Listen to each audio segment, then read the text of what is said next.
So, Berserk came back last month. Or was it last year? And so, with great expediency and timeliness, as expected, I'm here to review Berserk, episode 359.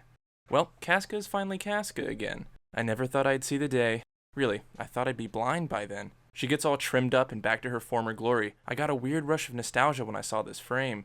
Even though she's still almost unrecognizable given Miura's modern style. Nah, I'm being harsh. It looks like her. In fact, I really appreciate the level of work that's still put into these panels. There's nothing left out, no shortcuts taken. Every frame contributes to the fantastic image that Berserk has been known to have. When I think of any given Berserk page, I stop to pick out the details in my head.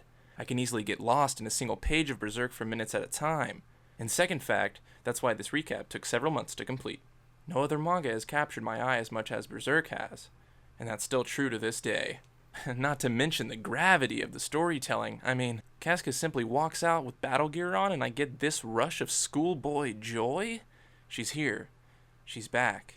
I missed her, and she's finally back. I care about her and every single person on this page, except for the little monkey kid. Anyway, Serpico talks about how hot she is and Casca calls him a creep, which is what we're all thinking, so I'm just glad someone finally said it. Isidro is like, whoa, this is crazy. We had to save you from so much stuff before, and now you're, like, able to say words. And Casca's like, thanks, twerp. Nah, not really. She's thankful or whatever. Isidro makes a mess of himself, and Puck shouts out Volume 21.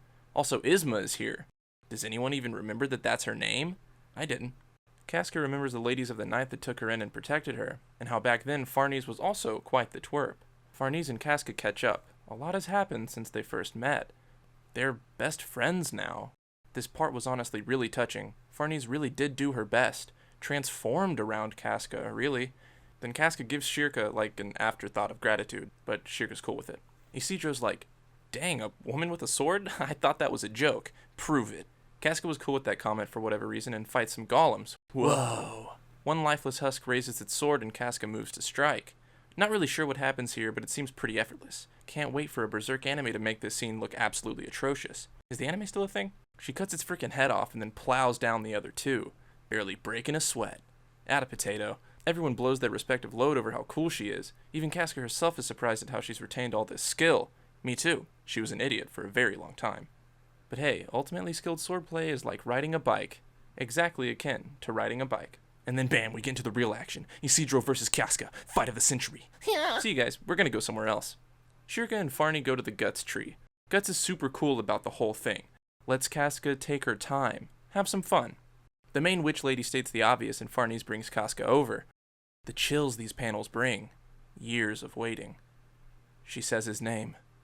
Casca talks of her dreamlike state while under Griffith's curse. She remembers past Guts and how crazy it would have been to see him look after someone like he does Isidro. She likens the twerp to Guts himself, very strong-willed. Isidro also reminds her of someone else. These memories, dark times, they hit her like a rock, a wicked, rotten rock. She falls. Guts rushes to help, but she screams. Will she ever be able to face him? Looming beyond the brush, a familiar face, if you can call a skull a face. Damn, I was hoping by now we'd have another episode to talk about, but honestly, this is the most story progression we've been left with in recent memory. So much was captured in this episode, with so many answers to be had. I think Skull Knight will shed some much-needed light onto this whole situation. He is, after all, the only entity that could ever understand Guts and Casca's plight.